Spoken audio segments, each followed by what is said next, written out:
salty is love, salty is live. Just like us. We're live. Just in time. Just in time for me to finish my tea.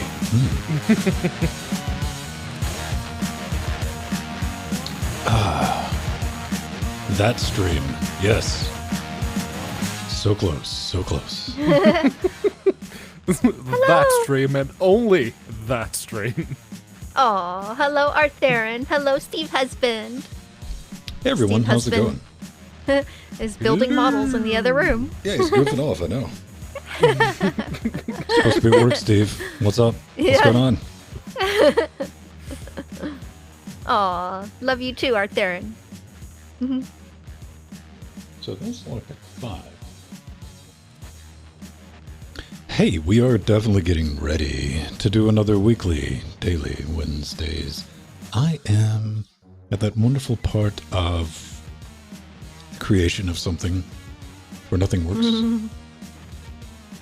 You've been there. We've all been there. And Been there several times today. oh yeah. Well, it's an interesting data point. I know for a fact that works under Linux, though. And yeah, no, the LSUSB sees it. Like, it gives you the full thing. If you give it the verbose flag, you can see everything. It's like, why aren't the LEDs coming on, though? Yeah, that is... Huh. Like, strangely, though, does it come on in Windows? It does, but only after the drivers are installed.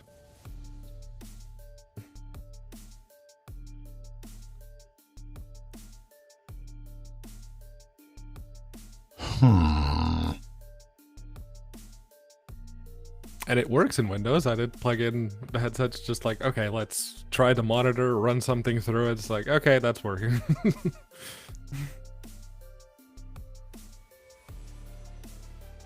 I don't know. You broke it. Yeah. That's all there is to it. First thing I did was plug it into this box. It didn't come on. Then I plugged it into the work laptop. It's like, oh, okay, once the drivers are up and running, the LEDs light up, right? Let's try the work Mac. It's not coming on. Okay, let's try installing the drivers for Mac.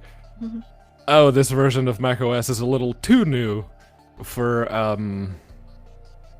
the Mbox 2. Here is, I'm guessing, your problemo. You scroll down to the first important update, July 2019. I only just realized this, but you need to here. You want to read it at home? Firmware to 143 using the official update provided here. Mirrored on his site Strange there. noisy inputs and doop derps.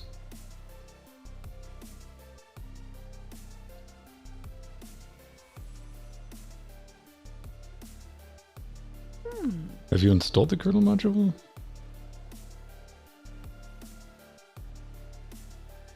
Did Pedro freeze, or is he zone the fuck down? No, I didn't realize there was a kernel module. Okay. Oh, drivers. Wait, what do you mean I got to install a workshop mod? There was genuinely 30 seconds where I sit here looking at the message window. Speechless. It's like, huh. Oh, I mean, from what I could see in the menu, the game had multiplayer. I thought it was just there. the icing on the cake was followed by, and you say I only give half the information. It's like, I have nothing for this. Nothing I type into this box will be constructive. I'm just going to get something to drink and come back to this in a second.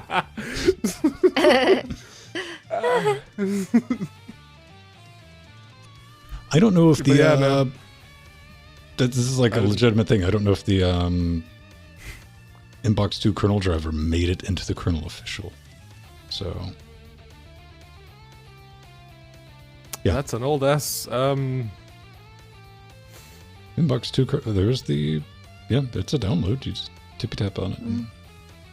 Yeah, no, I was just looking at the build date on that. I think I was looking at that Git for a while, trying to figure out why this didn't work. And it's like, oh, the last update was 7 years ago. Yeah, that checks. Not broke, don't fix. Yeah. We're doing horrible, Arthurian. How about yourself? Oh. 1, 2, 3. Let's get that set. Okay, I need to bookmark that in the I will be right back. bar. How dare you? Done. Okay. That's what I'm gonna be doing after this. I'm curious. It's a value data point, you know? Yeah. As we've established on multiple occasions, well, the internet has established on multiple occasions that one does in fact work, and it's just the Inbox 2 Mini is not even a chop down in the sense of it. The Inbox 2 Mini is chopped down in the sense that they just didn't wire into controls. Yeah. The board's effectively the it's, same. It was weird.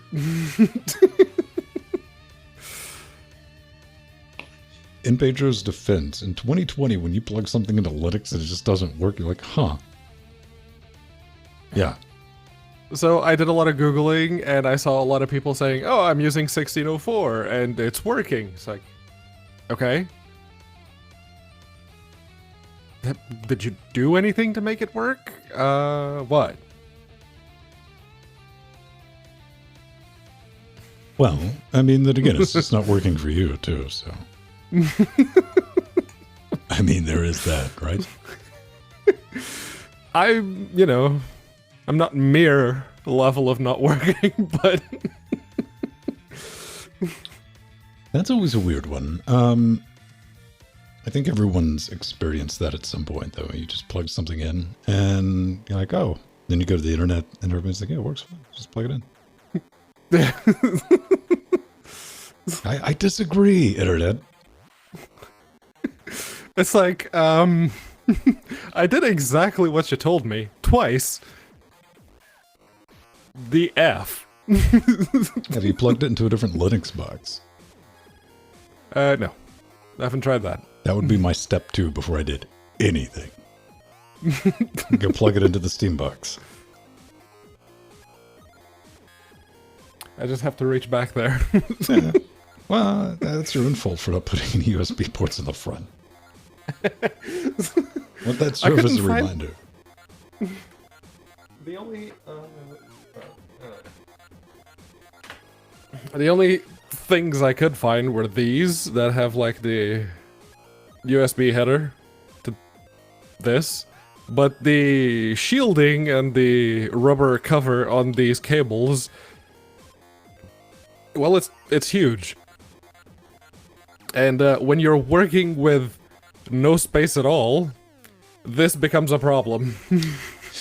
I don't know. I might have just gotten a flat USB cable to connect the two.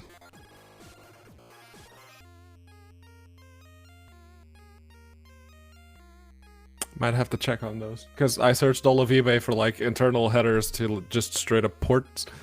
And, you at home can head over to our wish zone, where I currently am about to buy a flat USB 3 port. The reason I'm buying that, though, is because I have a USB cable to power this thing, and I just want something flat, because that bugs me for no reason. Okay. Yeah. 100% cost. Plus, I also want to reclaim that USB cable, because it's a lot longer than it needs to be. It's like, what do I have to get power here? And I was like, oh, I have this 4-meter long USB 3 cable. So it's just like barely from the corner over there, and there's just a loop of cable. Yeah.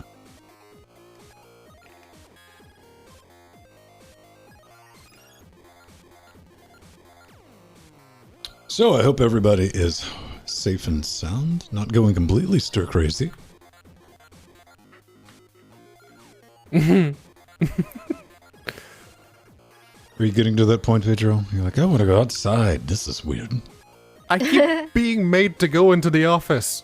Because, apparently it's the Cambridge guys that do their job well, so, let's get the mules back into the office.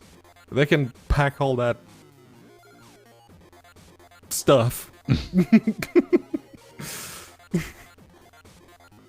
After the show, I'm gonna go out for a nice long walk with the husband. We've been doing that almost every day to get out of the house and go where there's no people around. Yes. Very nice. Let's stay away from people and go to where no people are. Yes. Oh, I know what that place is called. Home. Home? That's a horrible idea. That's rubbish. I did notice, it was like 11 o'clock this morning, because everybody in the neighborhood's out. Dude bought a Shelby Cobra kit. Oh, nice. Ah, Steve husband. Yeah, he Well, knows this is what one that you sit in and drive. Yeah. It's a big kit. Yeah, a big kit, yeah. And they'd put it together. That's really cool. Yeah, his brother had a few kits that he built and modified. It's an atrociously loud piece of machinery. It's also a death trap. I highly approve of it. Blue and white. I don't know if I'd went with blue and white, but hey.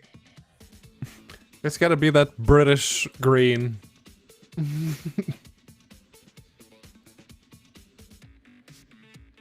There goes Steve husband. Yeah, I'm forgetting Steve husband.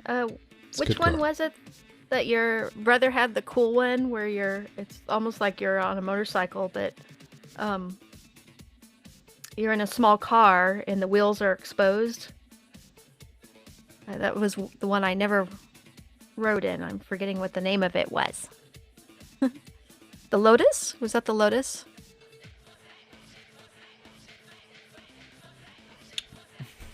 I almost bought a Lotus Elise, but I came to my senses. Lotus 7. Yeah. Okay. So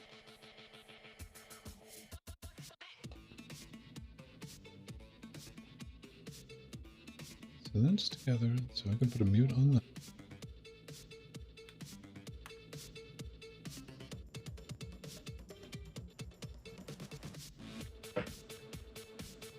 I'm assuming everyone's being quiet, even though they... Yes. I don't know why. Yes. Oh, I need to wake up.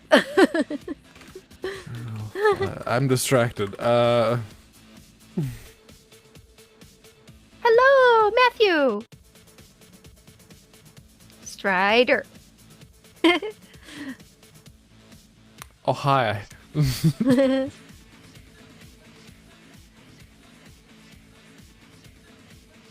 Yeah, the Blakely Phantom. That was it. I'd seen that one and I've never been in that one. But I was in his brother's other vehicles, including the Pantera. Hello. Horrible car. Yes.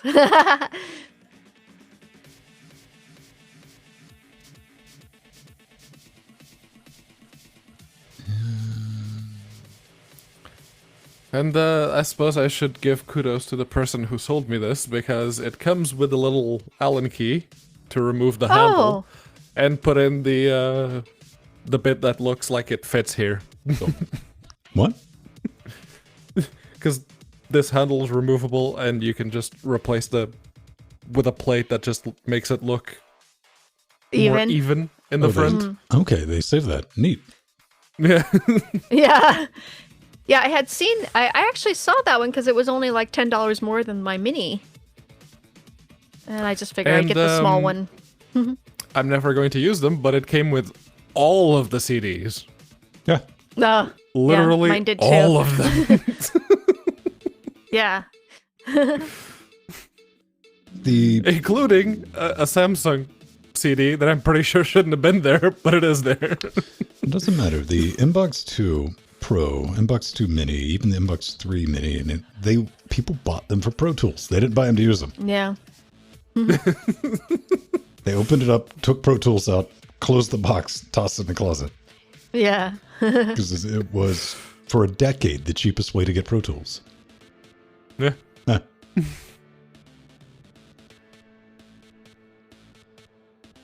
Caterham. Ugh.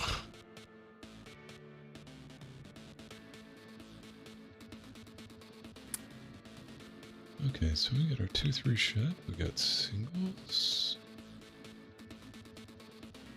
Browser shed. That looks good.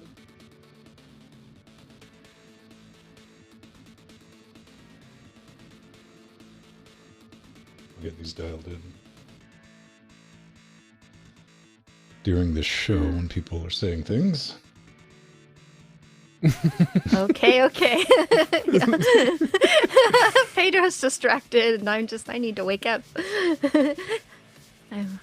I did not want to get out of bed this morning. It's like, but I've been up a while.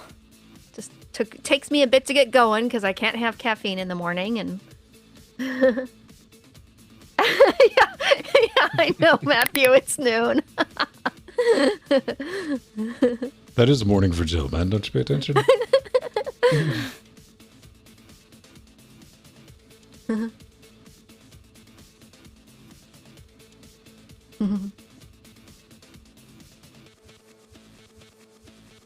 No, Steve, no. Gullwing doors.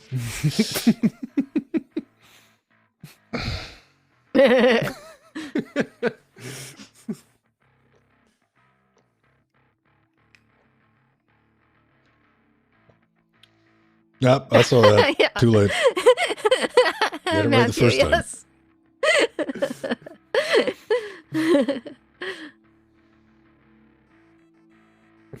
Yeah, you did, Strider.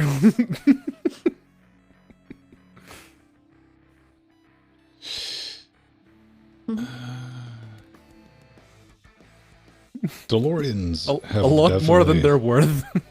went up in price because the kids who really wanted one are now finally in positions to where they can afford one.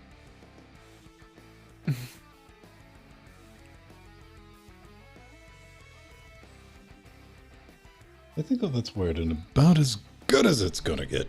I mean, it could get better, but it could get far worse.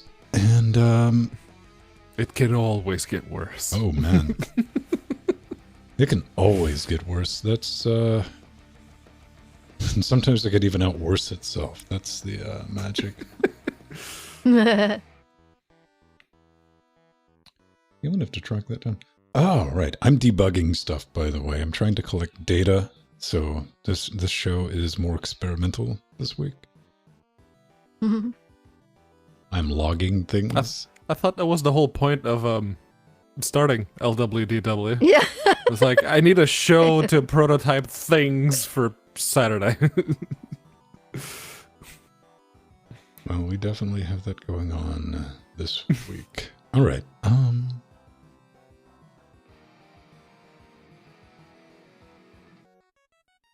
Let's get that pulled in. That gate's good. That's good. That's good. That's good. That's good. Cool. I'm gonna do a little bio break. Cool. So everyone look forward to 2 minutes of silence. No, we're good.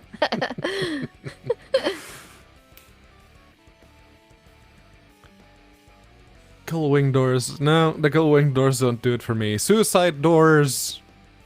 It depends on the car, but they can look good.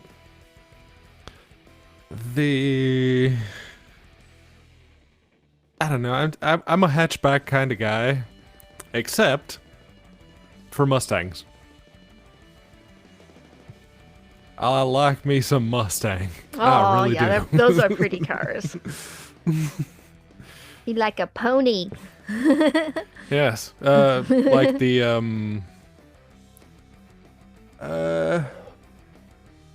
Shelby GT 500 KR or the 350R even. It's just yes, put it all over me. Yeah, the ones I've been enjoying are the Dodge Challengers. I love those. Those are beautiful cars. Like the old 70s, 80s RTs are pretty nice looking, yes. Yeah. Wouldn't want to drive one for more than 20 minutes, but Yeah. it's like, oh, it's a boat. I'm turning. Why is it still going forwards? God, stop. Yeah. Aw. I was telling Steven he needs to get a fun car because we've always had something practical and he wants something fun. So It's called a midlife crisis, but don't tell him I said that.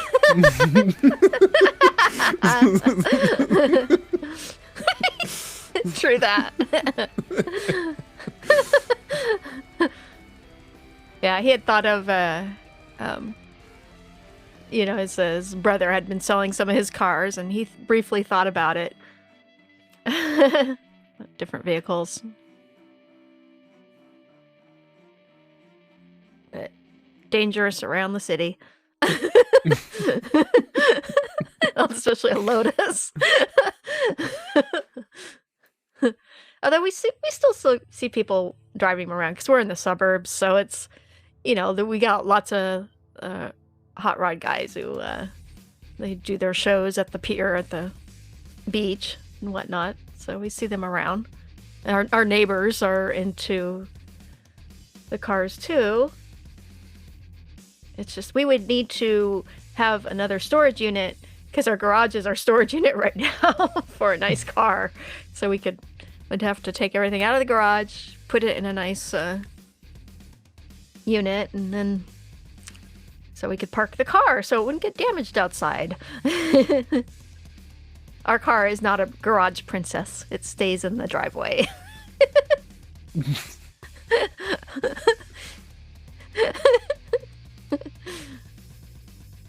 Yeah. Steven does hate because he worked at a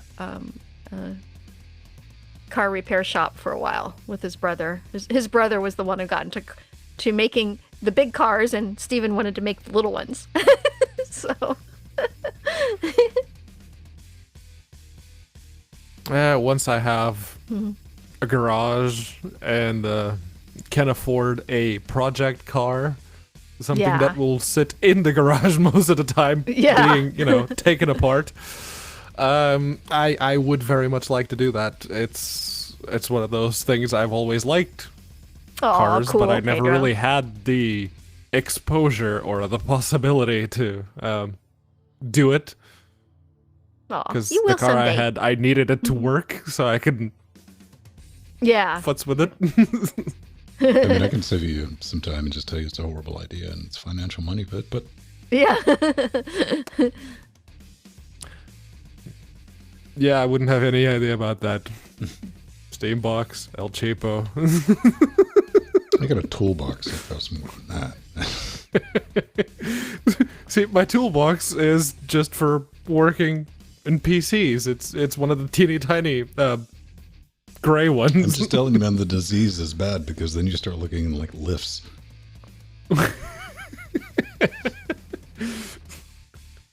It's horrible. It's miserable. But yeah, no, I was very, very jealous of a friend of mine in university who had grown up basically working in his dad's car shop. Oh, okay. Cool. Years. Yeah. I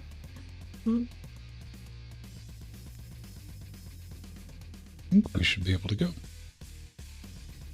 Sad realizations, man.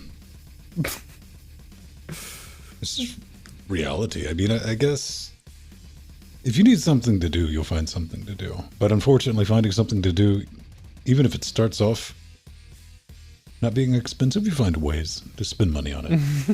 Yes, yeah. Especially since the internet came around, it's like, oh, this person does this thing that I do. Oh, they have much better stuff. I should buy better stuff.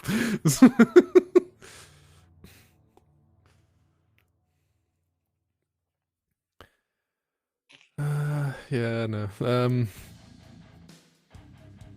I like cars. Not that much into bikes. But I like cars. I don't do bikes. I had a motorcycle for about 30 seconds and I got rid of it. I got rid of it when I was a teenager too, because even then I had the foresight of like, nope, that thing in my brain's broke. See, in my late teens, early 20s, I rode around in one of those single gear scooters. It got me around. It did the thing it needed to do.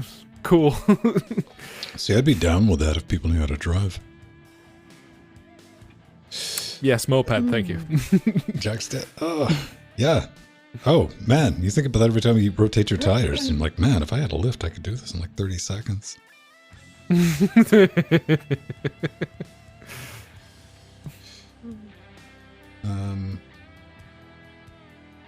Yeah, working outside will cure you real quick, period. I think we can get going.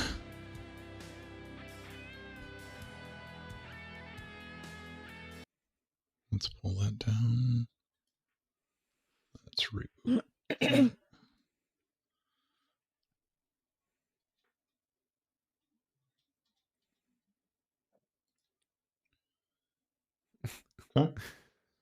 In Portugal, they call it the Vespas. Yeah, that's yeah, because that was the brand. Yeah. Well, if you're going to name something, name it after an insect, right? Yep. Oh, look at all the wasps.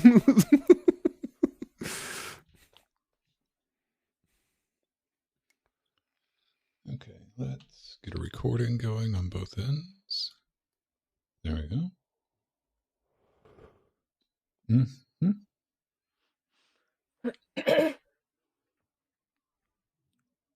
So we shouldn't be writing the automation. Oh, so many things I got to play with after the show. Brilliant. Let's do it. Okay. And welcome back to Linux Weekly Daily Wednesdays, where we can sit back, relax, take a midweek break, and share with you some of the things that we found interesting going on in the world of Linux and open source. I'm Vince Stone. That is Jill Bryant. And over there is Pedro Mateus. Hello. Hey, everyone watching us live on a Wednesday. What's going on? What's new? I've been sitting around. I thought, don't you love it when you're waiting in like a package or a couple of packages and like the one that needs to show up and like, oh, that's showing up today. Then it gets 2, then 3 o'clock. Then you're like, oh, it's going to be a late delivery. And by 7:30 p.m., you're not out of hope, but Yeah. doubt. There's still 30 minutes. Doubt has arrived. And then you go to check and it goes from delivered today to pending. I'm like, oh no. Oh yeah.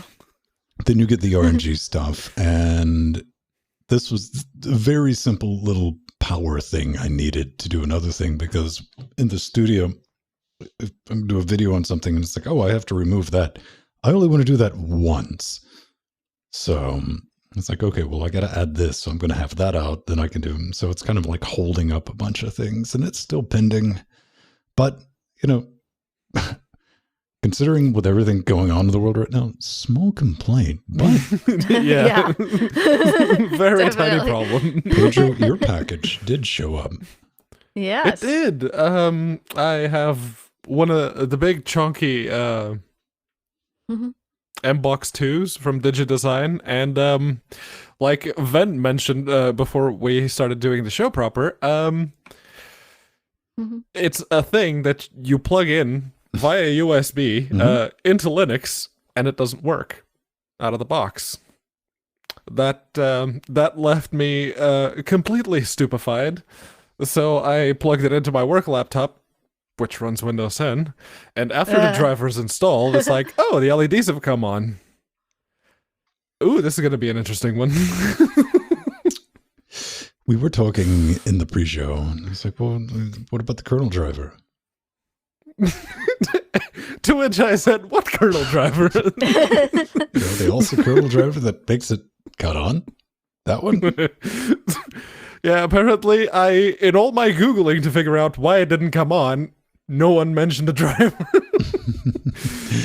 It is one of those things, though, with the inbox. Zam Audio, he did he just straight up reverse engineered it, because DigiDesign later added, and it's like, we're not giving you any specs. And it's like, fine, I'll do it myself. And but I look forward to hearing more about your boxy adventures. Yes, that after we're done with the show, that's the rest of my evening. We have that covered. What's new with you, Joe? Oh, well, I got the M-Box Mini 2, the little Smurf box. And it actually, when I plugged it into Linux Ubuntu Mate 1910, the lights came on, but I haven't played with it. Rub it in. Yeah.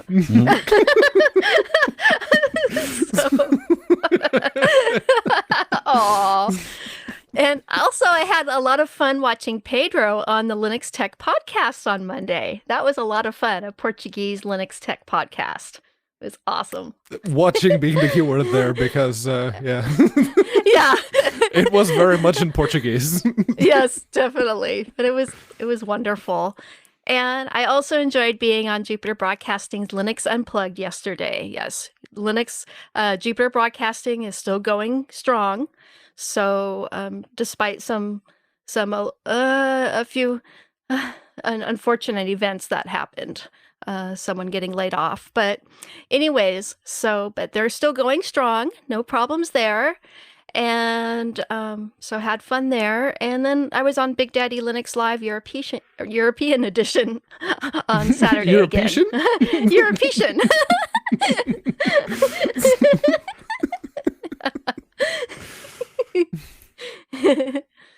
So it's been a busy week in Linux. Let's get started this week by taking a look at a new piece of kit from System 76, the Lemur Pro. Work Untethered. You know, they've come a long way from rebadged laptops. I got to give them credit for that. And that looks like one of the new ThinkPads. But it's not, Pedro. But it's not. But it's not. Not. You can scroll out a little bit. Let's see. What do we have here? 14 hours of battery life, 10th gen Intel Core i5, i7, 40 gig, up to 40 gigs of dual channel DDR4. Open firmware, core boot. Good to see. That's very nice. Up to 4 terabytes of NVMe. That's awesome. And I put this together. What did you end up with? Did you take the Pepsi challenge? It's like, well, I went to the CPU options. It's like, oh, it's only Intel. How about them Ryzens? Aw. But it is beautiful. It's sleek. And it's only 2.2 pounds. So, you know, it packs a punch for that size and weight and class. And it's, you know, fairly decent priced as well. And what's also cool is that you can connect two monitors to it via HDMI or USB-C. Beautiful. This is the System 76 laptop I've been wanting because it's so portable and sleek and thin and beautiful and powerful. Yeah, I was able to stick one together. It came into about $1,200, and you know that's with i5, 16 gigs of RAM, 250 gig NVMe. That's not a bad price. Yeah. You're just paying for the form factor, and in that form factor, that's really not that high. Yeah, that's a at great all. price. Yeah. I'm down with that. It's always good to see that they're making better stuff, and you know prices are coming down, which Yep. That's really good to see. I don't know. Do you think they'll release a version with some wood grain? I hope so. Oh, yeah. Just give you like a little skin for your touchpad. It's just wood grain. I'd like maple, please. That'd be nice, man. That'd be pretty wild. We do have some good news from GNOME, though. They have a little bit of a challenge. Yeah. So, and I've got the GNOME shirt on right now. So I've been looking forward to talking about this wonderful event. So the GNOME Foundation, in partnership with Endless of Endless OS, is proud to announce the inaugural Community Edition Challenge, an exciting new opportunity to engage beginning coders with the free and open source software community. And GNOME are looking for individuals or teams to submit creative and fun and engaging ideas to encourage new coders and developers to contribute to the FOSS community and stay engaged. And it's really awesome. It's part of a three-part challenge offering $65,000 in cash prizes and other rewards to the winners of each phase. And the first one, they're taking submissions now, which is a written proposal with entry description and team background. Phase 2 is the proof of concept, and Phase 3 is the sample project. And yeah, Phase 1 is now open for submissions till July 1st, 2020, and can be submitted online from the link in our show notes. So this is just very wonderful. And I got to talk to Melissa Wu, the program coordinator at the Known Foundation at Scale 18X, and she had told me about the challenge and has been in contact with me and sent me some information on it. So I was really happy to be able to talk about it now because it's just been released. So this is wonderful. Yay! Pretty cool. Up next, we have a little bit of news. There's a new distribution that a lot of people like to use, and it's AV-Lytics. It's pretty cool. We got a new release. It is 2020.410 is released. Oh, cool retro term. Dude, come on. You know, the best thing to run on your dedicated audio box is something that's CPU intensive for no reason, so it looks pretty, right? GLX-enabled terminal. Dude, I'm just saying, man. Well, artists like that.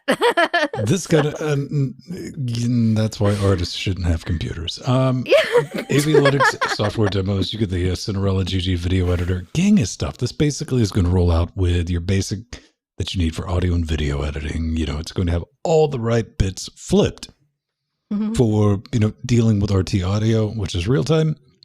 And this latest one is based on Debian 10, and they've even packed in a kernel 5.4. And there's low latency in real time versions of that available. And to Pedro's joy, they've nuked KDE because it was just too big. Yes. To be fair, the only thing KDE-wise that they were using was KDN Live. And as it turns out, the kitchen sink was making the ISO a bit of a chunky boy. Yeah. I had to sneak in that extra K there.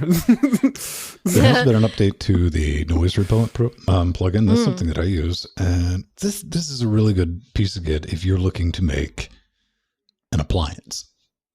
So, really awesome. This is where I'll stop somebody who's like, well, I'm running this. And like, are you using it for a desktop? Yeah, don't. Okay? Aww. Simple as that. Don't. It's not a desktop operating. This is like, oh, I have my audio box or I got a video box. Outside of that, because if you're just doing video editing, you don't need any of this. Just keep that in mind. Yeah. Very cool. Well, what's really awesome is they include Cinelera GG Video Editor, which works beautifully under AV-Linux. In fact, several years ago, I hadn't played around with Cinelera in a while, and it was just running very stable on AV-Linux and really fast too. And the other point I wanted to make about this distro that's just amazing is the user manual. It's one of the best and most detailed that I'd ever seen for any distro. It's really beautifully written, and it goes step by step, and all the detail is there on, you know, installation to running some of the programs and everything in between. So it's really amazing. I'd like to point at the Arch wiki. Yes. But one of the things that jumped out at me, it's like, oh, NVMe support. Why wasn't that not there? But it's good that it is, because, you know, it's even lower latency access to the stuff that you have stored. So that's good. It's a good distribute. I'm always hesitant to recommend it, only in the sense that you'll know if you need it. You know, if you know that you need dedicated audio box. Yeah. Yes. That's really where I'm at.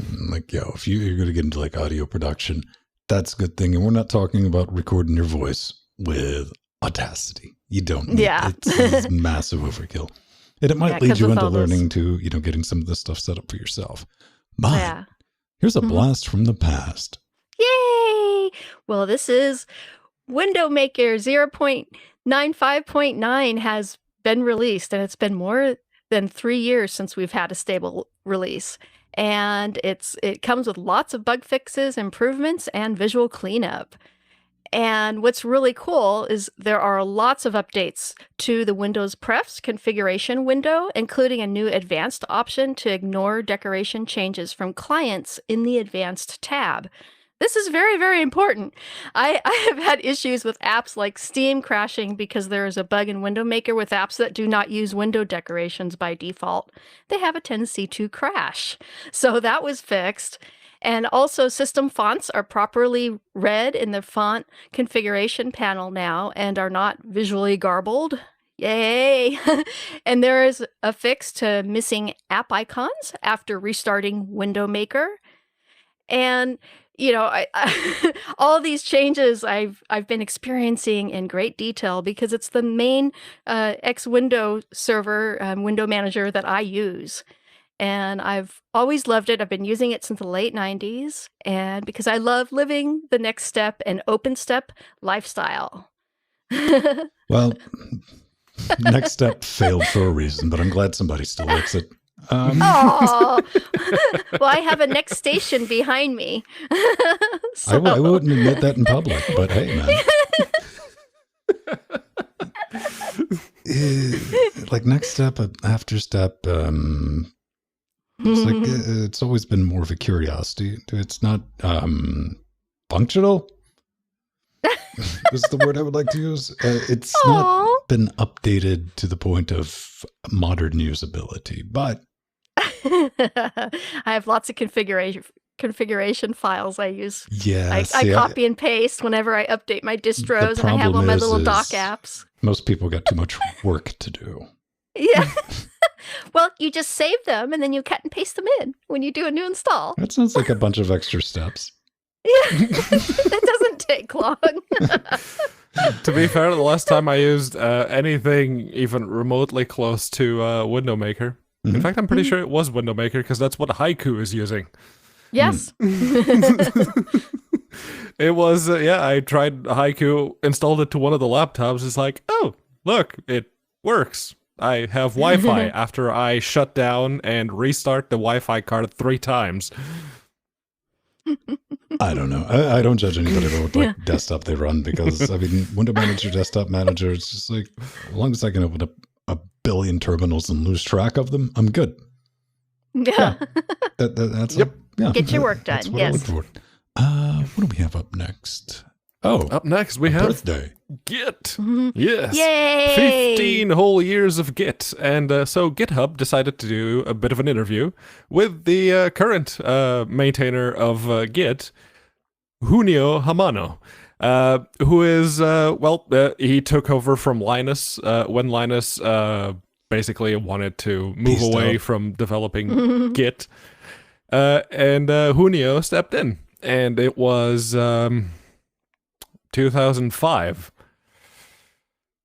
So, no, that was the first, that was the first release. 2005 was when Git first came out, and it was during a period when Linus sort of took a break from the Linux kernel, and Junio's like, okay, I'm going to go help Linus, because I've been working on the Linux kernel, and now he's doing that, so I'm going to help him do that so he can get back to the Linux kernel.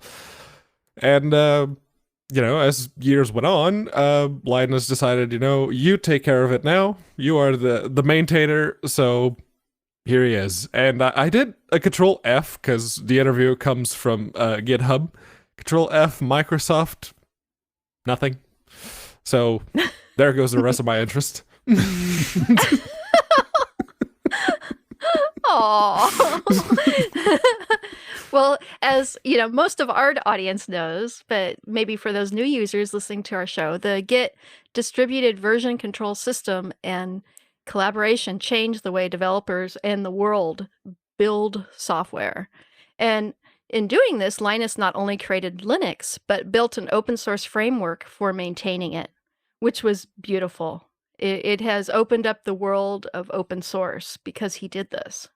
It's at the end of the day, you got to sit back and think about it, man. It's been a valuable contribution, especially if you're trying the latest and greatest. And you got to build stuff on your own. How many times have you hammered out those digits in a terminal? Git clone.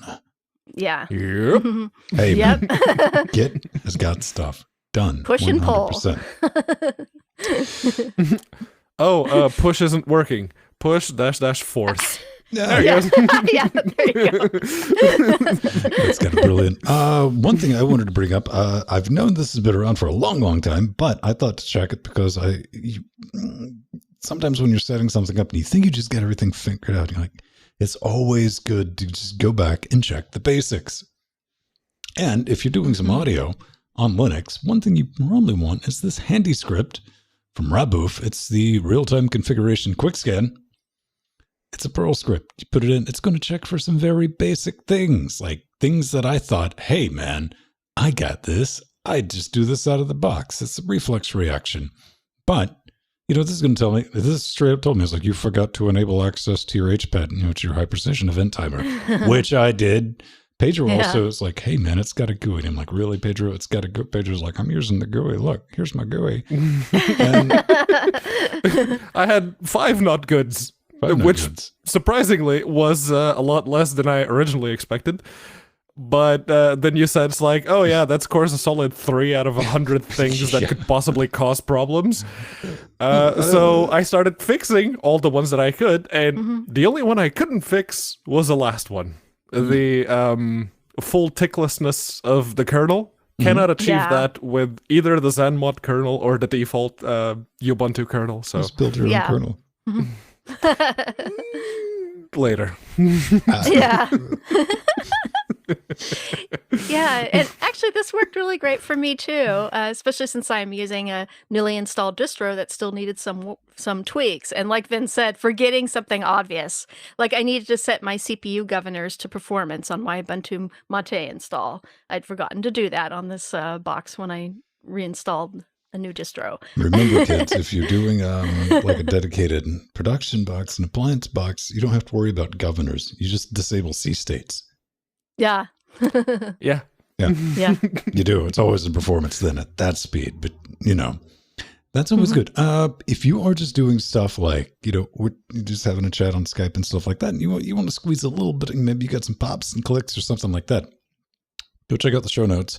You can put in your pulled.pa file to increase your priority. And it's something you'd normally be dealing with. I just wrote a little quick thing like, try this first before going crazy. That will definitely help you out. And, it's a piece of cake. People say audio under Linux is a mess. Ha!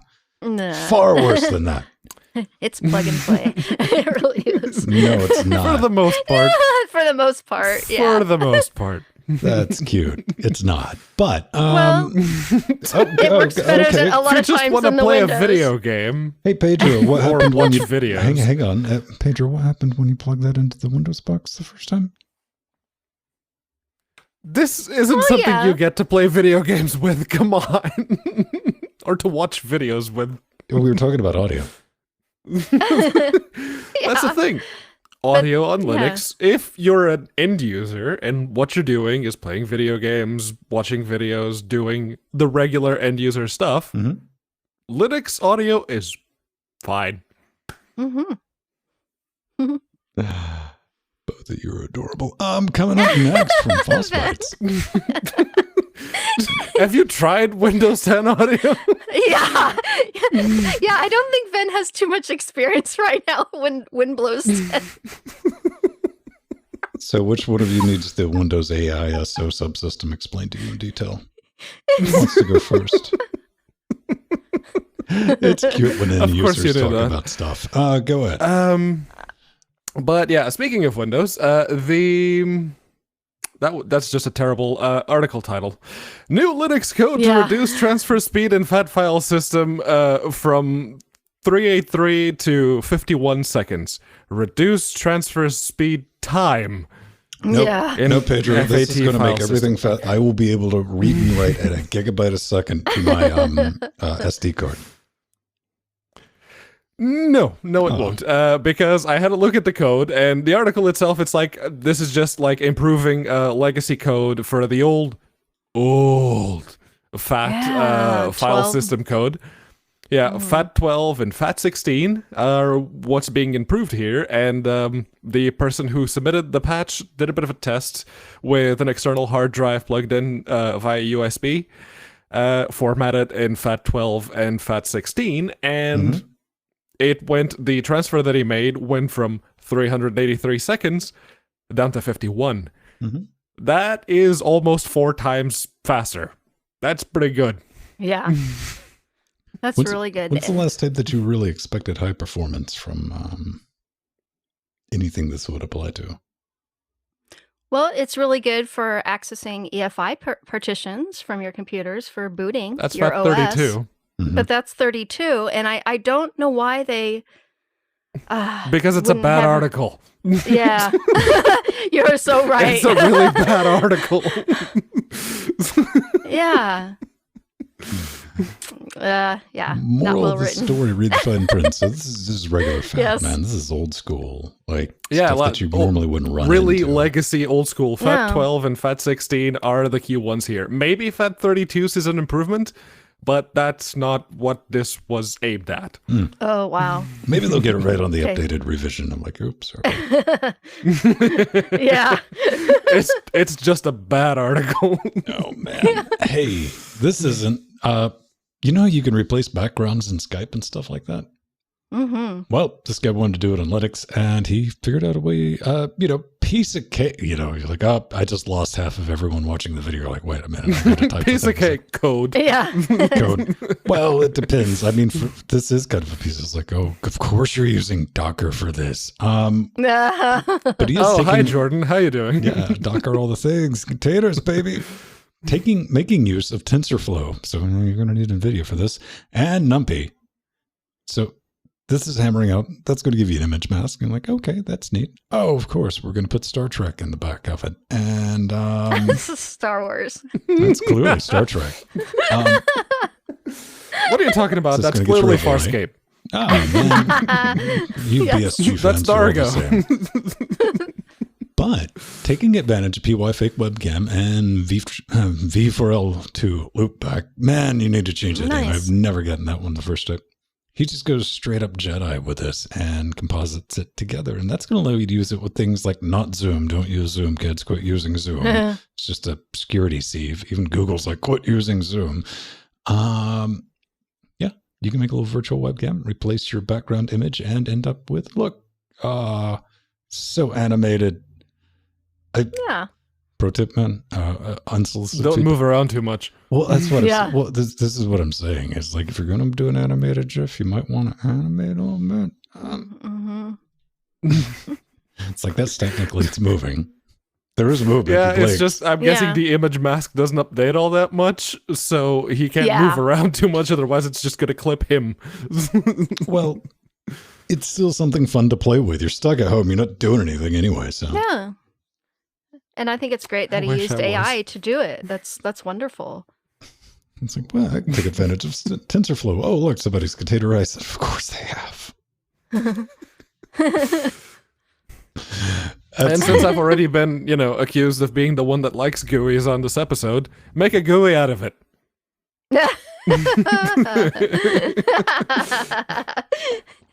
Reinforcement learning. AI. Yeah.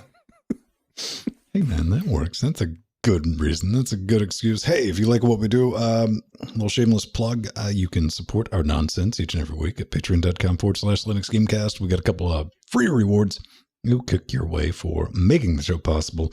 Extra hour of content, early access to the live and uncut feeds if you missed those. And you get that in a podcast format. What else do we have? Show note access, Discord. You can come hang out with us, but we have Discord, yes. IRC that's completely open to everyone for our live things. And I remember to update some things. If you are curious about what is in the studio making all this possible, I have a Amazon list of each and everything itemized to satisfy your curiosity. We have wish zones if you're looking at like, you don't need to buy that. That's what we're planning on getting. That's our grocery list. And what else am I missing out? We do Tuesday. What did you do Tuesday? You did a stream with, you're still in Dark Souls Yes. though, right? I am. And I was very, very proud of myself that I managed to get from the start of Sen's Fortress. Admittedly, I didn't explore everything about Sen's Fortress, but I got to the end and beat the boss. Got invaded and killed twice, but got all the way to the end in an hour. That's pretty neat. Very cool. Jordan's going to be rocking something on Thursday. Upcoming, we do have a schedule at linuxgamecast.com. I did update linuxgamecast.com to like have all the categories under the home section. So if you mouse over that, that'll pop up for you. And Twitch is adding. We have a schedule there, but Twitch has added a schedule system, so you can always keep track of when we go live, or you just listen to us after the fact. That's definitely a thing. And I think that's it for our shilling, our shape. Oh, we have shirts with our pictures on them and stuff. We do need to thank two. We got patrons to thank as well. Yeah, two very, very nice people. One of them's Portuguese. It's Christoph. He's our new Patreon. Thank you very much. You got to help me out with that. He's the awesome. letter 3 is pronounceable in Portuguese. I just ignore that. It's just Christoph. Oh no! Well, I know you always use unaccounted for. Yes. And it's we Christoph also 3. I don't know. That's funny. And we also have Chris, who upped his pledge. We don't know which Chris. We do have a few of them. But Chris has upped his pledge. It could be Chris B, who very generously gave me this XLR AT 2020, the Chris B Memorial microphone. Very true. Could be. I don't know. Yeah. Mysterious Chris, we thank you. Yes. Thank all. We love you. We get to do all the fun stuff, but we got to get into nom noms. Slice of pie. Slice of cinnamon pie. peach IPA. That sounds It's kind of liquidy. disgusting. Well, you were with it Cinnamon until you're like, peach. oh, I don't look, mind them. sweet, something that's not sweet. Ew. I don't like cinnamon. But it is very much in the nom category because them's some ribs. And, the secret to Yes. cooking perfection is very much in the eye or the hand of the person manning the outdoor cooking facilities.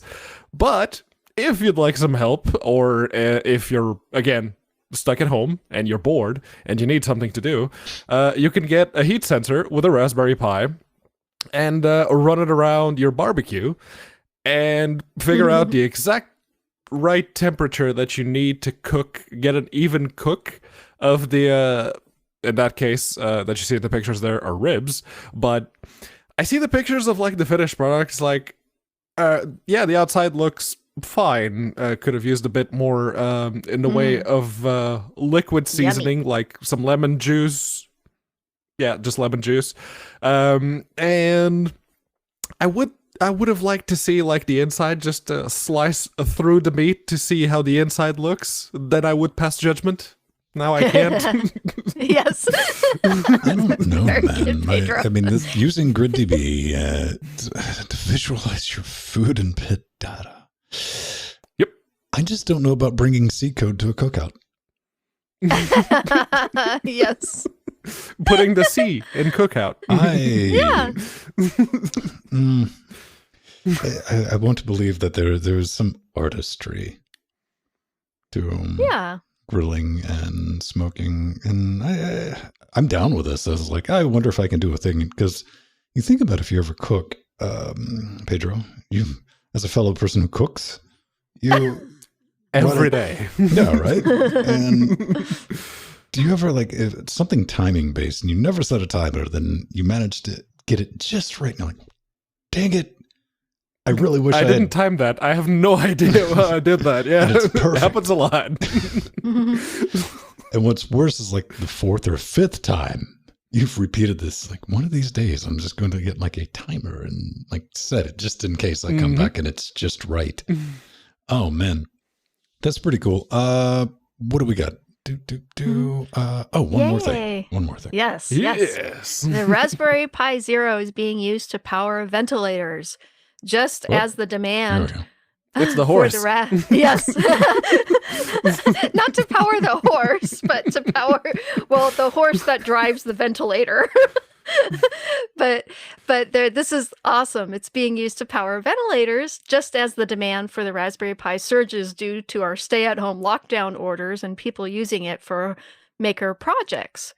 But the Raspberry Pi Zero is actually the perfect form factor because of the size, cost, and computing power needed for ventilators. They don't need powerful computers to run. And even Upton in this article was talking about that, and how also how quickly they can actually manufacture the Pi Zero compared with other SoC and computer options. They can, the tooling is really quick and manufacturing is quick. So, and this is something that needs, we need help right now. And medical companies are asking for Raspberry Pi Zeros. So they've upped their production. And this is just really wonderful. And thank you to Arthurian in chat for this story. I would have missed it. It's great.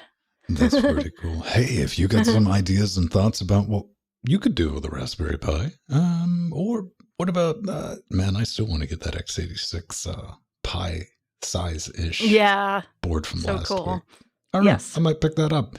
And you know what? If I do, I want to send you an email, Pedro. How would I do that?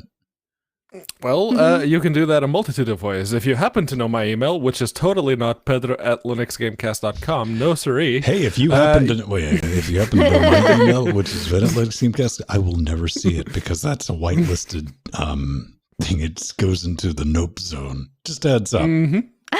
Basically, anything that goes there, it has to be scrutinized first, then it shows up. Unless you go through our contact form of doom, which is on linuxgamecast.com. You just hit the contact button, so cleverly disguised that it is, and make sure LWDW is the show that you pick, and fill out the rest of the form. There's some warnings at the top. Mind the links. The spam golem doesn't. It just noms all the links. It will take you from orbit, man. But hey, man, you can send it to show at linuxgamecast.com, and that will get sorted through eventually. I just assume anything that shows up there is like marketing stuff, which it normally does. Yes. Yeah, that's cool. But you can leave YouTube comments, Twitter and stuff like that. I just can't give you a guarantee because there's a lot of bandwidth to sort through all that. Normally, if you hit me on the or any of us on social media, we'll just get back to you right then. Yep. So. Yay! So this comes to us from Ertain.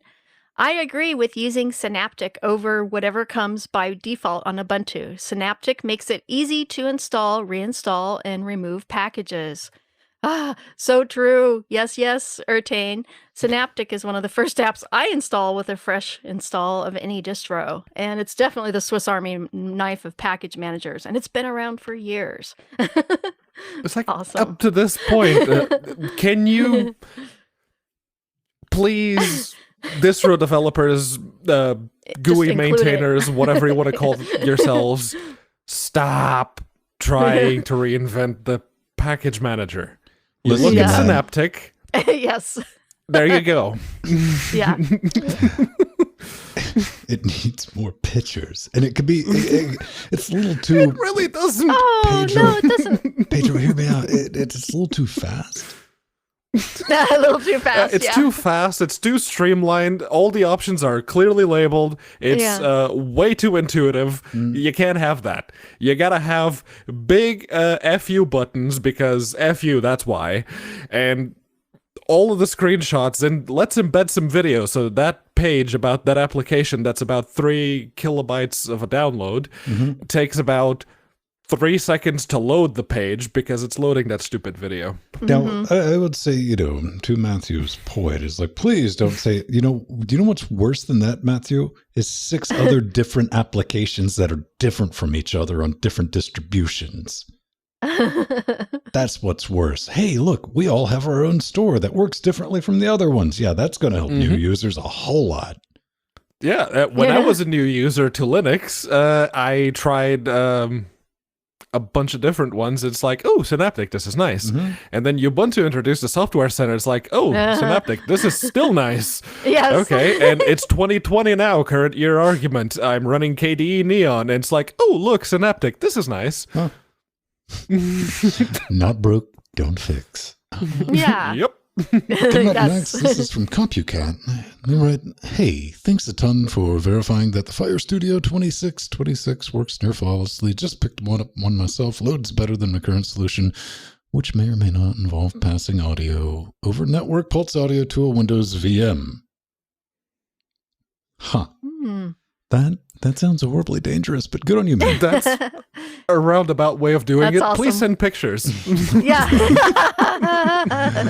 of the things I can think about that is, that's the reason why I started doing the Interfacing Linux series. If you're unfamiliar with that, it's just a little side project I'm just doing, a little out of pocket. Like, hey, no one else is going to do this. Fine, I'm going to do it. It needs to get done, like a lot of stuff I do. But it is there to, I wonder if this interface, this audio interface, I would like to produce music, or I'd like to make a show under Linux. It's not clearly documented on the internet anywhere that, hey, that Fire Studio 26, you could go to like fado.org and somebody's like, I don't know, kind of, maybe. And then other people's like, it doesn't work at all. I bought one and plugged it in and like, yo, look, it works. Done. Or like the DigiDesign 003, it was like, hey, it plugs in, it works. And I had to show up and be like, but you can't use it. You might want to put that somewhere in the documentation that it's not usable. I'm just trying to do this, man. Like the DigiDesign, the Smurf box, a bunch of shrug emojis around that. Okay, fine. Let's buy one, plug it in. Hey, look, it works. You can buy one. And so that's it. Thanks. I'm glad I was able to help. That's I'm doing what I can, what I got, man. I'm going to keep on doing it. Thank you, CompuCat. Yeah. Right on, right on. Okay, we got to bounce out of here. We will see you next week, but let's go ahead and roll some credits.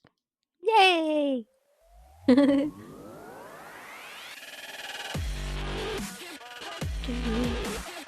do. Ben Stone, Pedro Mateus, and myself. It's your Jill name, Bryant. Jill. It's okay. Thanks again to our advisor Haplo and to all our wonderful producers and executive producers. Thank you so much. Amazing. Yeah, no, it still baffles the mind looking at every single one of your names. I'm humbled at the same time. Why, though? It's because we're awesome. Oh.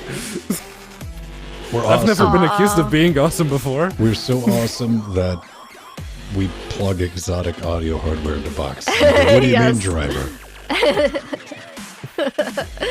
It's We'll USB. I expected it to work. Bye, guys.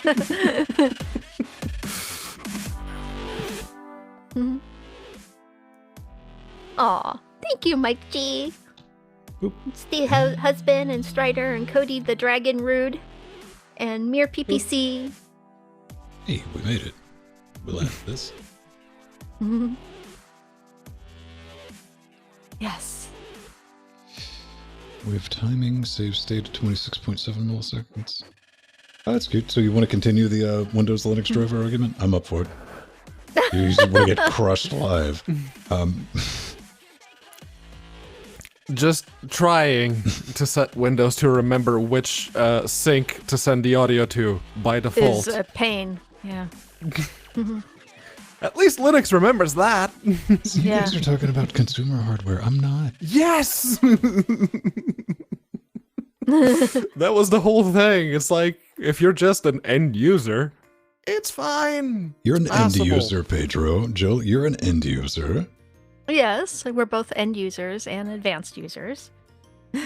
You're both end users. Yes, so are you. That I'd argue.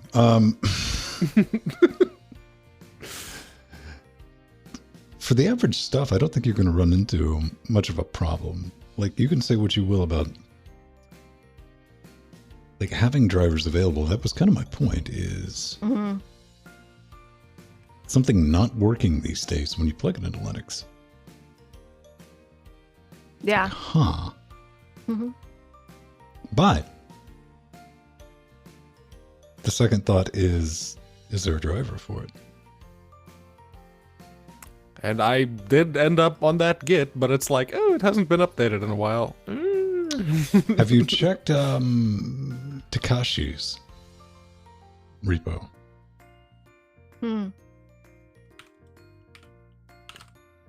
Is it an I or a 1?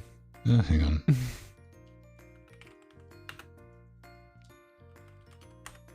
Takasi. Matthew. True that. Takesui. That's all. I don't know if they would have stuff. He might actually.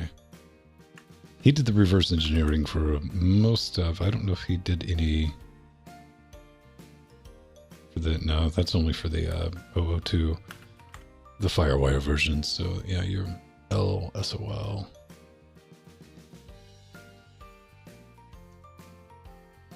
Compile that kernel module right now, bro. I'm curious. Yeah, no, that's why I put the thing there. So, Zam Audio. Full And duplex. it was updated in 2019, so I assume it still works. Mm. It's hard coded at 48K 24-bit. That's right. That's what I'm using. Yeah.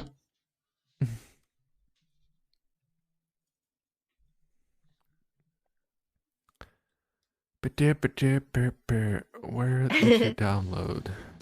There it is. I'll drop that there. Get clone, baby. Live a little. Mbox. I downloaded a zip. I straight up do that too. Yeah. It depends on how serious I want that relationship to be. Yeah. Yeah. So just make error. Okay. Some warnings being treated as errors. Why do you do this to me? Running int in a function with incompatible return type bool. Implicit declaration of function sound card create. Did you mean sound card free? So that doesn't build anymore.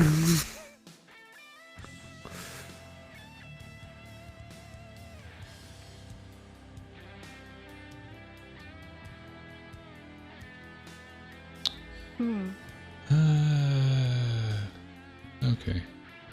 Let's download. Yeah, all the comments seem to corroborate the whole update the firmware and it'll work. Download. We definitely want to get the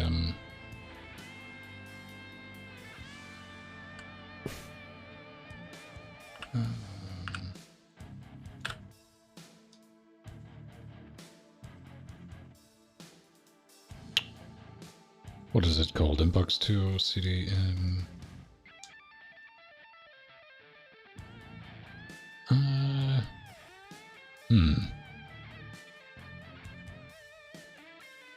have enough stuff open, don't I? Boop. Will it build? Live.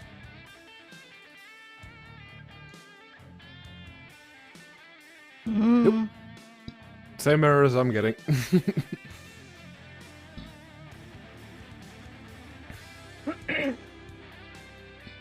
I mean that it's calling for an int returning bool, and it's calling a specific function, and the compiler is saying, "Do you mean the other function? Maybe." It's like, did this ever build?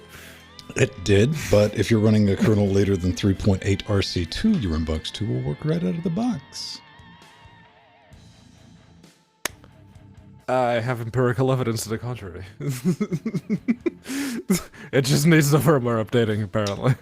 Now, here's the real question. Boy. Do you have Jack installed?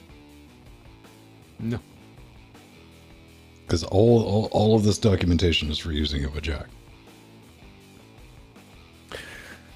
At least the kernel module will work regardless of whatever sound server you happen to be running. Pulse Audio might not be able to make fucking sense of it, though. If I see the LEDs come on, it's like, okay, I know that that's working. If after that it doesn't show up in Pulse Audio, it's like, alright, okay, that's different. That's fine. I just want to see the LEDs turn on when I plug in the USB. You might have to initial it. See, that's what I'm... This is like the fun stuff playing with this. You might have to initialize it with Jack. using the Oh. ALSA driver. Which might be expecting that. Yeah, okay. being an audio interface.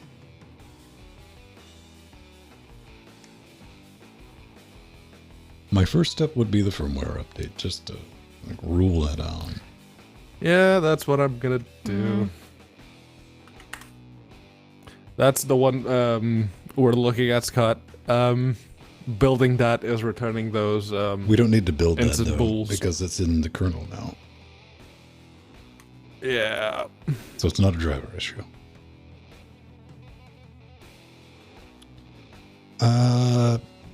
None of the above instructions are relevant to Mbox 2. If you plug it in, just plug in your device, lights come on, and it works. Any config issues with the jack, make sure you're using ALSA back in, and 2 ins and 2 outs, 256 buffer size, and 3 periods.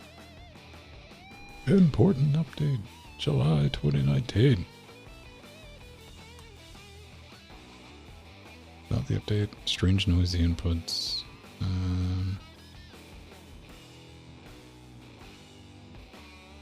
What's the kernel module called?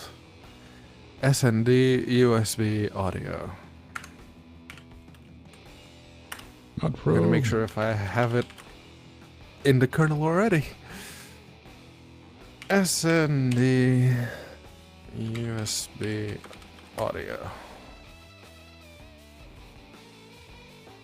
Maybe call it something else. Just USB audio. Okay, let's put a wildcard in there. Contains firmware for ALSA devices. Here's a question. That thing's Ubuntu based, right? Yes. Install Jack 2 real quick. Apt install Jack on Ubuntu Jack D? Jack D2? And Jack D2 returns a package.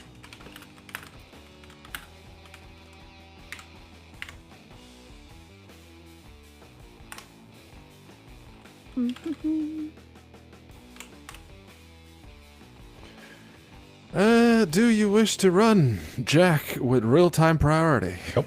You need real-time permissions. And it'll probably ask to create an audio user group. Possibly. Which is yes. Always yes. Activate real-time priority. Yes. Yars.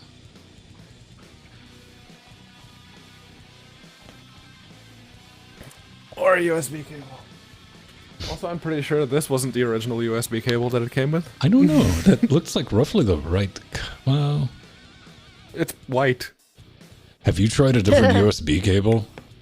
Yes. Oh. I tried the one that the Behringer is plugged into. Okay. All right. Oh The yeah. same results.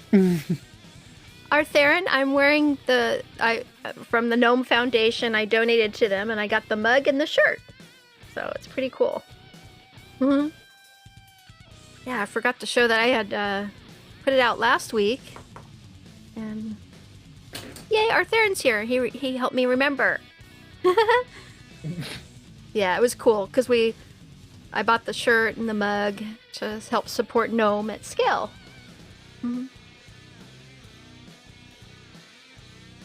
The Gnome Foundation. It's always nice to have them there, and this year they really came out. It was great. Yep. USB sees it, All right.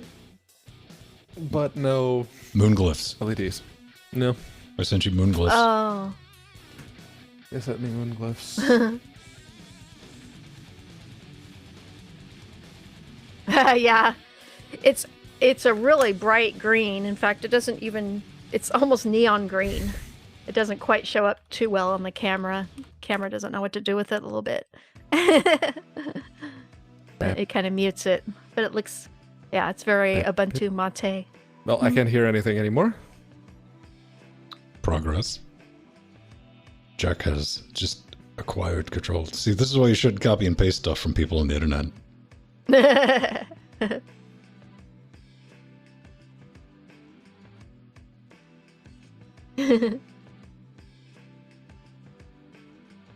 Yeah, and right now I'm running Ubuntu Mate, so it's appropriate that I had a GNOME shirt on today because I'm actually running GNOME.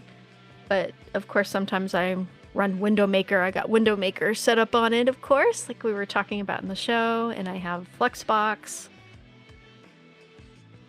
Yeah, I just kind of whenever I turn on this computer, it's like, oh, let me see what desktop environment I want to work in today, and I just kind of move around. Pedro.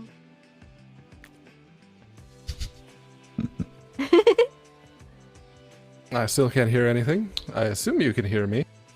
Yeah, we can hear you.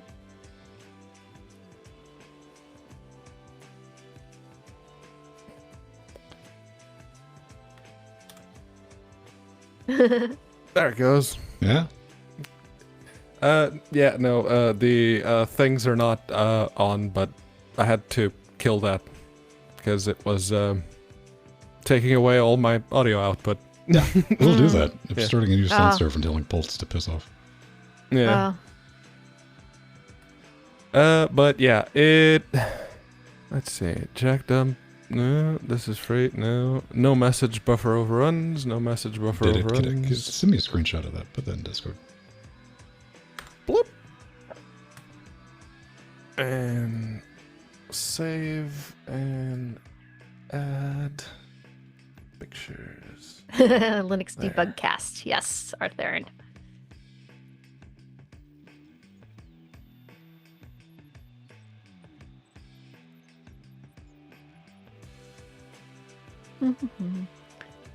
Actually, let me. Yeah, that worked. Your device functions fine.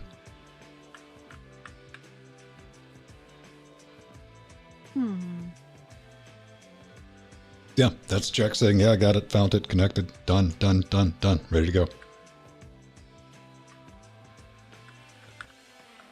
Nice.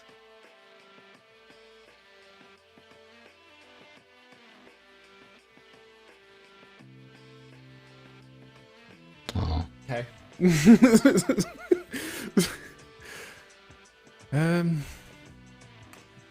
I'm just going to have to apparently do some jack reading. no, not really. I can save you. Like, how much time do you need to kill? Because if I do cheat mode, I mean, I can give you like a week of activities left on your own devices on this. But yeah, the LEDs never came on, so it's working, but the LEDs don't cut on. I don't own one. I don't know how that one works.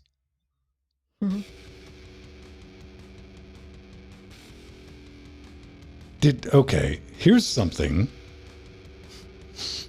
Did it just not show up in Pavu control when you plugged it in? It doesn't. It doesn't. So we know Jack can see it. Jack can initialize it. If it is device 1,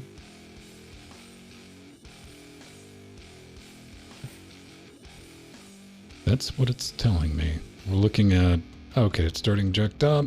I'm no warranty, free software, no message, Jack server starting real time, self-connect mode, acquire audio card 1, creating ELSA driver, setting at 48K, 256, final selected sample format, 32-bit, and 3 periods, port created, MIDI, yeah, it's even creating your MIDI ports. it's picking up on the MIDI. That's the only MIDI interface, so yeah.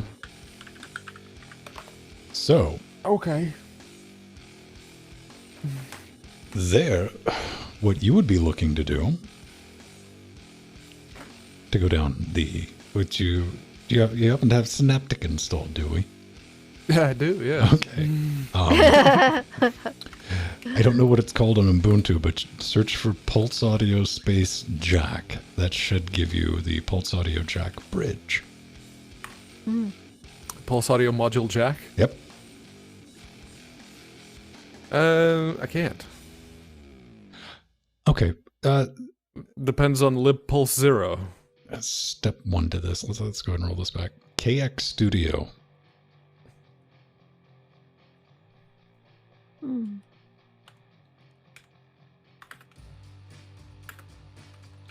There are some repositories. Not depositories, not suppositories, but repositories. You'll need to tippy tap in there. Well, just one, really. Oh, KX.studio. Okay, yes.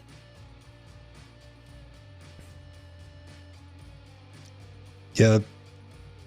Unpopular opinion, we should have stuck with .net, .com, .org.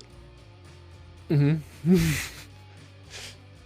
It's like, let's add another That made layer some of difficulty, sense, not right? anymore. Possibly .ors. But outside of that,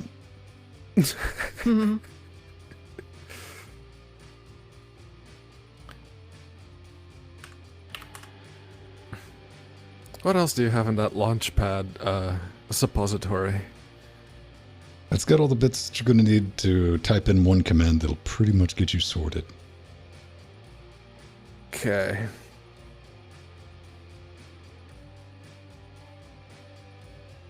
Also firmware, there's that package again.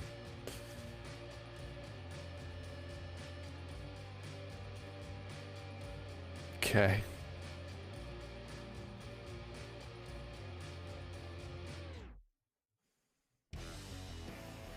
What's going on? Mm-hmm.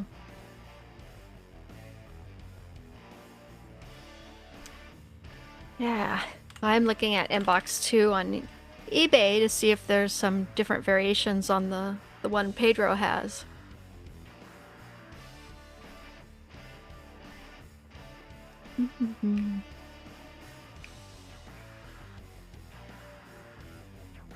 Apparently there's an update to Chrome. So once you get that repository added and updated, what you want to type in is this.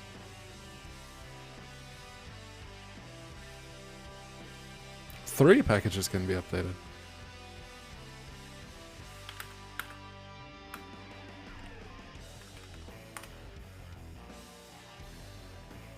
You'll need that program, and that'll pull down all the dependencies.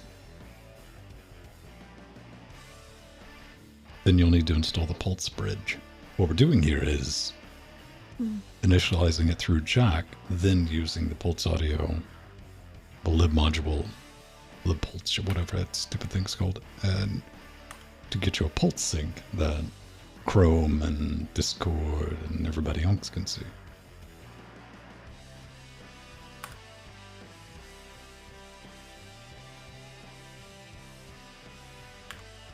Okay, it did recommend the Pulse Audio Module Jack, so Yeah, let's throw that in there too. Install Pulse Audio Module Jack. Nope. Depends on lib Pulse 0.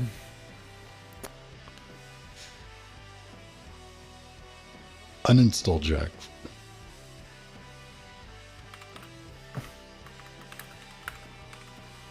Remove Jack D2. So, Arthurian, what are you doing the rest of the day? It's pretty late for you now. I think you usually watch LWW and then go to bed soon.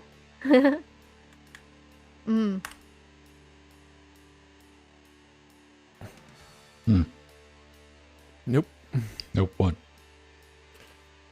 It still gives me the depends on lib Pulse 0 and depends on Pulse Audio, but can't install. Broken Pulse Audio Module Jack depends on lib Pulse AMD 64. Considering it as a solution, depends on Pulse Audio AMD 64. Nice, Cody. What are you Reinstated gonna lib play? App Armor, reinstated lib ICE 6. Reinst failed because of lib Pulse i386. Using the i386.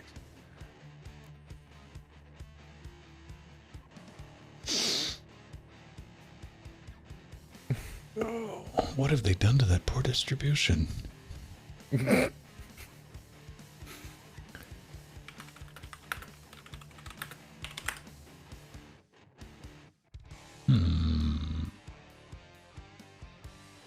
Nice Halo. Wow, I haven't played Halo in so long, but that was fun to play. Oh. Deep Rock Galactic today. Let me know when you type in Nice. aptitude.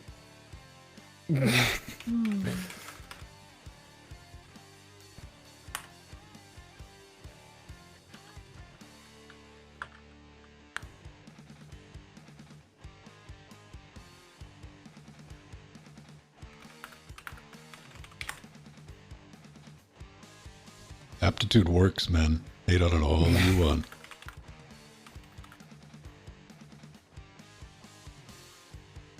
Ooh, that looks like fun, Artherin. Hmm.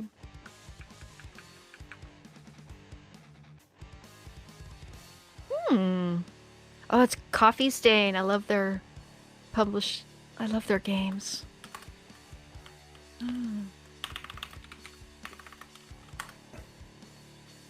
I'll have to wait for that one to go on sale. That looks like a fun one.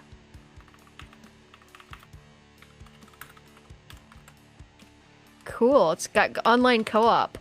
We'll have to play it here on LGC.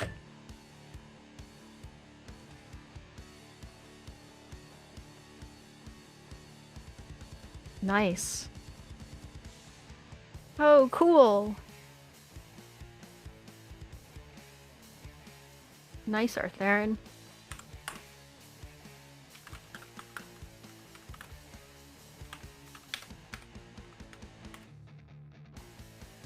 Hacker man. Yes, Scoots.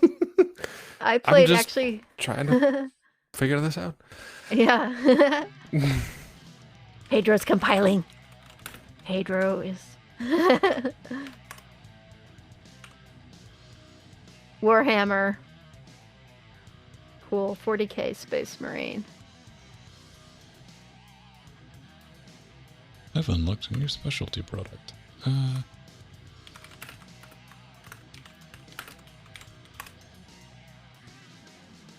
Yeah, Scott. Halo. We used to play. I I had my one of my projects for my students is to have them make their own texture maps and sprites and whatnot for certain games. And we did a lot of hacking on Halo, and we used to have LAN parties after class. I'd let them do a LAN party. Not that many teachers let their students do LAN parties, so. But we set it. We had like 60 computers set up for. And this was a couple years. We did that. That was a lot of fun. So after they turned in their work and their models and textures, and got it running in the games. Halo was one, Doom was the other, Unreal, and we'd play them, and it was a lot of fun.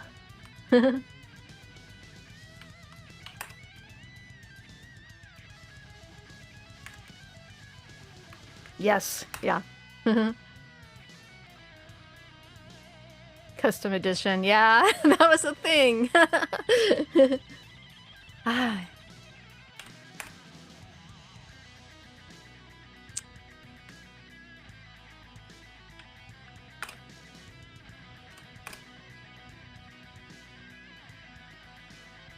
What do you think?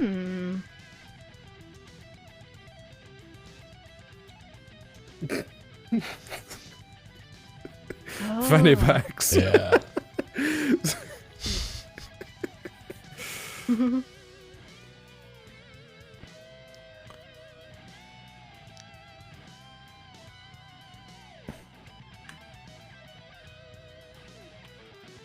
it's Yeah. complaining about lib pulse. Where are we at? Yeah, lib pulse 0, and I'm trying to go down the dependency chain to see exactly what's causing it, and I'm not there yet.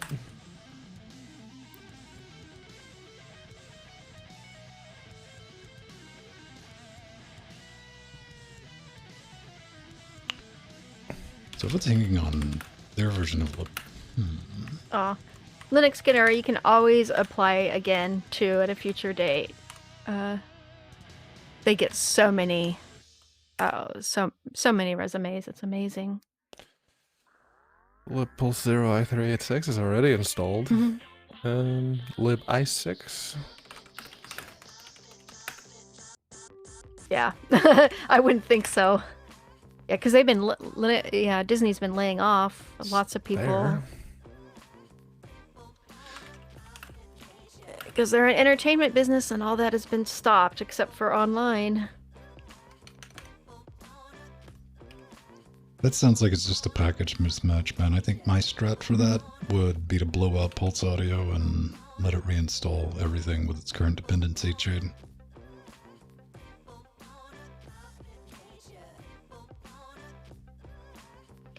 Yeah, Linux Guru, looking scary. for a job now is hard.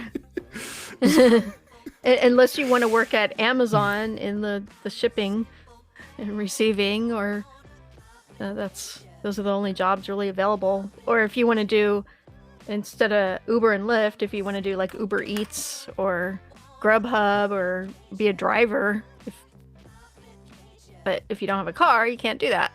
So, but I know that like Amazon, they were wanting,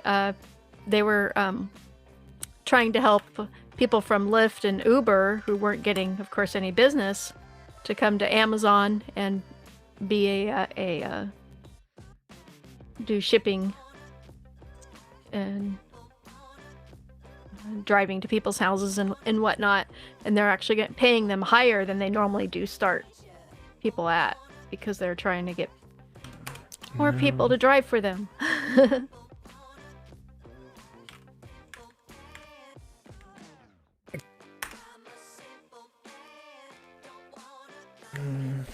Yeah, and Linux Gnera is stuck in New York, where driving around and delivering stuff doesn't sound like a nice proposition. But you have your bike. I was trying to think of something you could do. Oh, poor Linux Gnera. I'm so sorry. It just hit at a bad time. Okay. This made it work in the meantime.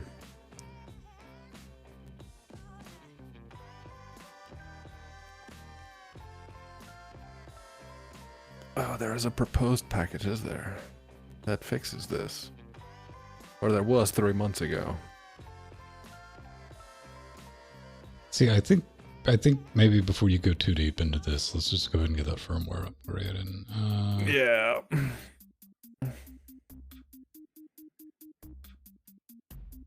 for installing the update the driver, it could be for a couple of tries. The lights have not fixed one, and even after reinstalling the driver and rebooting several times, the lights have not turned on again. I'm afraid I may have bricked the box. That's promising.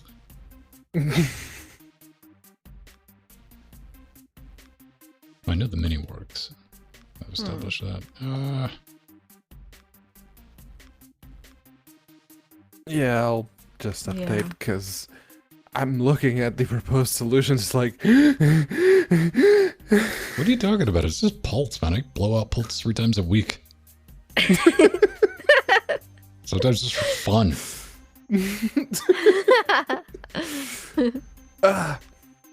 Let's say... I mean, Pulse... Maybe just try to do a reinstall the Pulse Audio. See if it picks up on the new chain.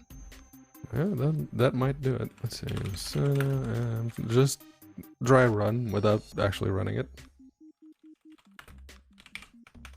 Yeah, Linux Gnera, when Disneyland and all the Disney parks start opening, that's when to apply to Disney, when they're starting to rehire people like Matthew. So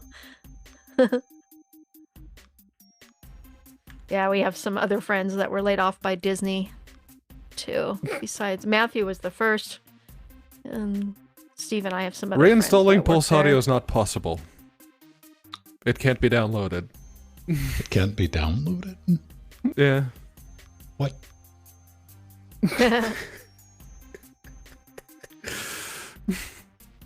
Sounds like there might be something else going on.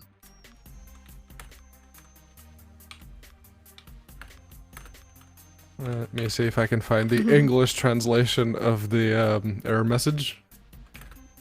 Yeah, Arthur, and you get the latest and greatest on Arch. I've been really enjoying using Arch for installing the latest and greatest DaVinci. Katana, using I gotta that to assume test. that he's ran app update. I hope. I have several times. I'm just going to assume. I never assume, though. I would rather insult a person's intelligence than assume, because hundreds upon hundreds of hours have been wasted on assumptions. You're like, wait a minute, you didn't. Oh. Oh. Are there in Snap install Pulse Audio?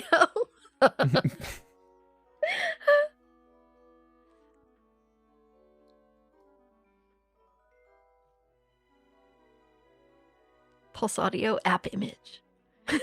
There we go.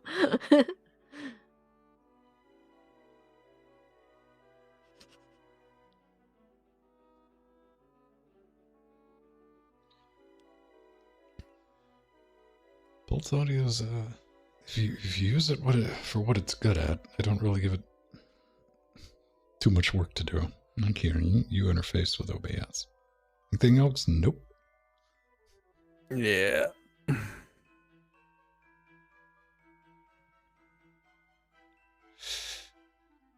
I don't know. Pedro was looking for an English translation or something. It doesn't. Mm-hmm. Why do we need an English translation?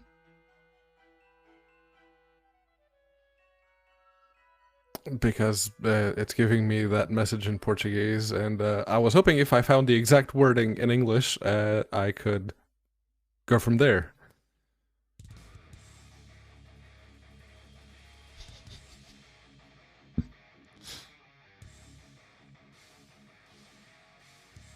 You could put the system in,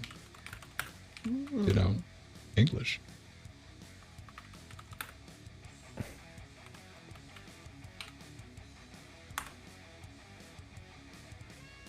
Huh?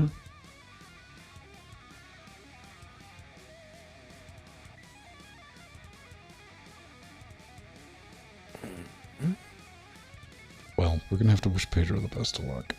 Yeah, Mhm. or Pedro.